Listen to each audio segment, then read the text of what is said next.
अब हम 5th part के चैप्टर 4 का द यूनियन जुडिशरी के MCQ को समझेंगे। इससे पहले हम 5th चैप्टर के द यूनियन के executive, parliament and legislative powers को समझ चुके हैं। Which one of the following is not an essential condition for the appointment of a जज of supreme Court of India. Supreme Court of India के जज के appointment के लिए कौन सी कंडीशन इसेंशियल नहीं है?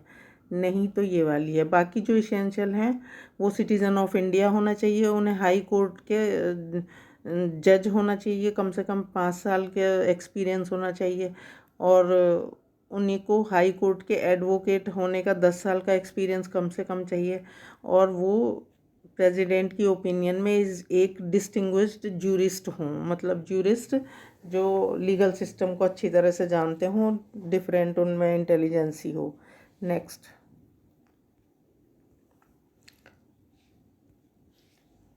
द जजेस of supreme court is appointed.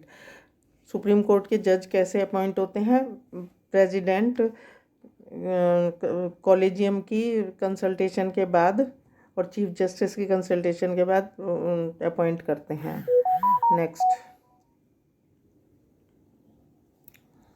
What is the maximum strength of जजेस of Supreme Courts including Chief Justice of India? 31।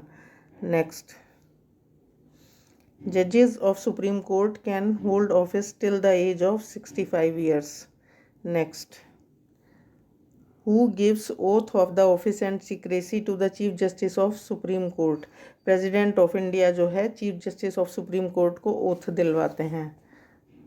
Next, under which article of the Constitution a distinguished jurist can be appointed a judge of Supreme Court?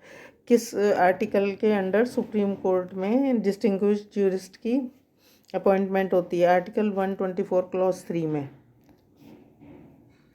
Next, consider the following judgments of the supreme Court which dealt with the appointment and transfer of जजेस of the supreme Court and High Court. जब Supreme Court और High Court के जजेस and उनके transfer और appointment के विषय में कौन से केस हैं जो जिन्हें की क्रोनोलॉजिकल ऑर्डर में लगाना है? सबसे पहले था संकल चंद सेठ वर्सेस यूनियन ऑफ इंडिया का केस। इसमें ये हेल्ड हुआ था कि जब जिन जज का ट्रांसफ़र हो जाता है तो no need to obtain their consent, मतलब उनकी कंसेंट लेने की कोई ज़रूरत नहीं है। और दूसरा केस था SP गुप्ता का यूनियन ऑफ इंडिया का, जिसमें प्रेसिडेंट फॉर कॉलेजियम, ये प्रेसिडेंट था ये वाला केस, और इसमें जज के ट्रांसफ़र की बात कही गई थी। तीसरा case supreme court advocates on record association versus union of India का केस था, जिसमें 99th कॉन्स्टिट्यूशनल अमेंडमेंट को स्ट्रक डाउन कर दिया गया था, जिसमें कि नेशनल जुडिशियल अपॉइंटमेंट कमीशन बना था, और लेकिन उसे स्ट्रक डाउन कर दिया था और दोबारा से वही कॉलेजियम सिस्टम शुरू हो गया था। Next, which of the following articles of the constitution provides for the appointment of the acting chief Justice of the supreme court? किस आर्टिकल के अंडर जो है acting of chief judicial appointment होते हैं? आर्टिकल 126 में प्रेस की consent से होते हैं, और ये सब्स्टिट्यूट ऑफ CJI होता है। जब CJI ऑन वर्क नहीं होते हैं तब एक्टिंग चीफ जस्टिस ही उनके कार्य को देखते हैं। Next, which amongst the following articles in the constitution of India describes the supreme court as a court of record? इनमें से कौन सा article supreme court as a court of record describe करता है? आर्टिकल 129 में। जो कोर्ट ऑफ रिकॉर्ड में judgment और प्रेसिडेंट्स होते हैं वो can not be questioned in any court, वो किसी भी कोर्ट में उन्हें क्वेश्चन नहीं किया जा सकता है। Next, the president can obtain opinion of the supreme court in which of the following cases? किन केसेस में प्रेसिडेंट सुप्रीम कोर्ट की ओपिनियन लेते हैं? Where the question of law, जहाँ क्वेश्चन ऑफ लॉ और फैक्ट का मैटर हो, या किसी पब्लिक इम्पोर्टेंस का इस नेचर का हो, केस की पब्लिक इम्पोर्टेंस की बात हो, तो ओपिनियन कोर्ट से सुप्रीम कोर्ट से ओपिनियन लेना हेल्पफुल रहता है। Next, an advisory opinion tendered by the supreme court is not binding on the president. अगर प्रेसिडेंट कोई एडवाइजरी ओपिनियन ले भी लेते हैं तो वो बाइंड नहीं है कि वो वही करें जो ओपिनियन लिया गया। Next, the minimum number of जजेस required for the purpose of hearing any reference by President of India के रेफरेंस का कोई केस की हियरिंग कितने जज करते हैं? 5 जज, मतलब 5 जज की बेंच को कॉन्स्टिट्यूशनल बेंच कहते हैं और 3 जजेस की बेंच को divisional bench. Next,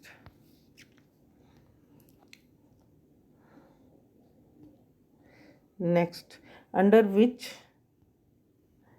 which jurisdiction the Supreme Court hears dispute between the government of India and one or more states। किस जुरिडिक्शन में सुप्रीम कोर्ट जो है गवर्नमेंट ऑफ इंडिया और किसी स्टेट या ज़्यादा स्टेट का डिस्प्यूट को सुनते हैं? वो ओरिजिनल जुरिडिक्शन में सुनते हैं, जैसे सिविल केसेस में टैक्सेस वगैरह के केस हों और कुछ जो ओरिजिनल जुरिडिक्शन में आते हैं वो वाले। Next,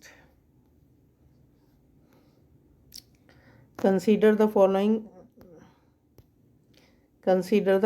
statements. The Supreme Court has original jurisdiction in any dispute between the government of India and one or more states।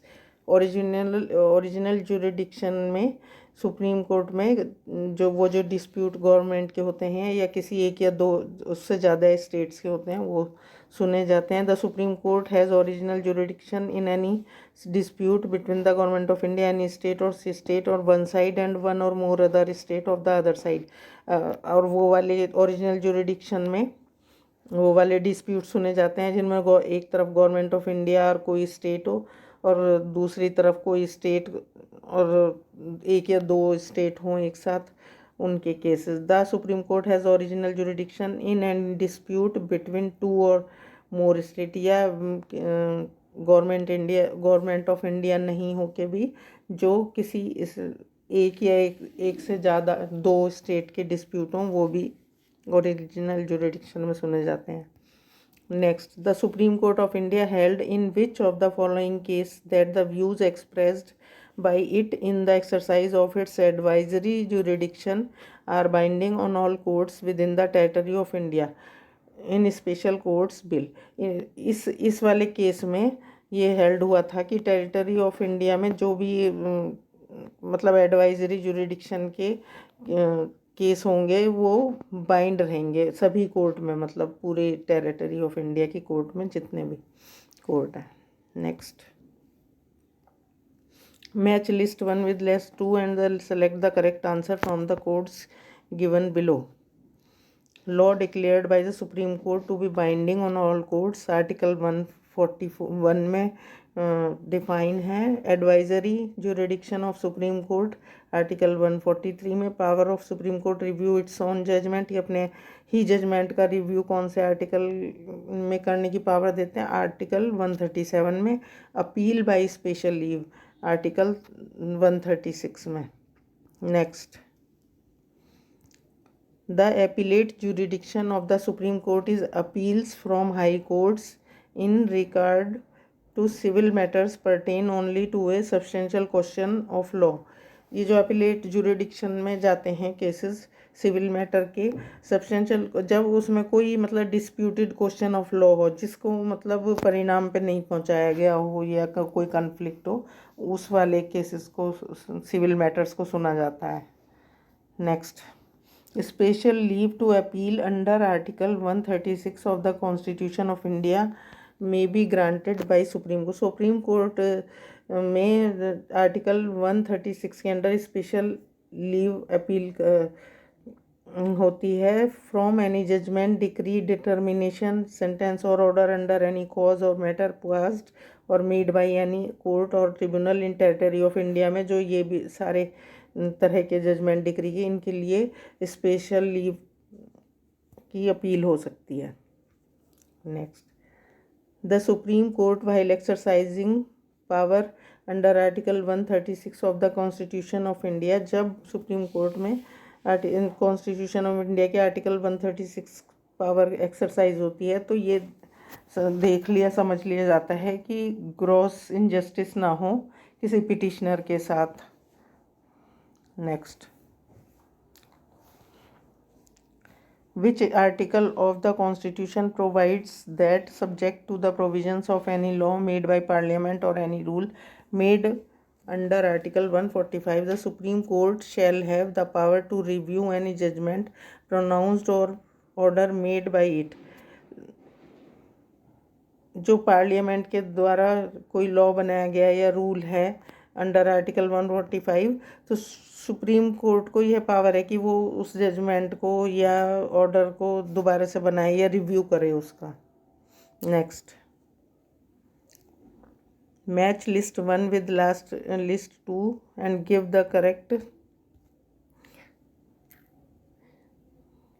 Correct answer by using the codes given below the lists. Original jurisdiction, ये तीन तरह के jurisdiction होते हैं, original, advisory और appellate. और ये appeal by special leave होता है, special leave petition. Original jurisdiction of the article 131 में डिफाइन है, एडवाइजरी आर्टिकल 143 में डिफाइन है, appeal by special leave article 136 में डिफाइन है, और अपीलेट जुरिडिक्शन आर्टिकल 132 में डिफाइन है। थैंक्स।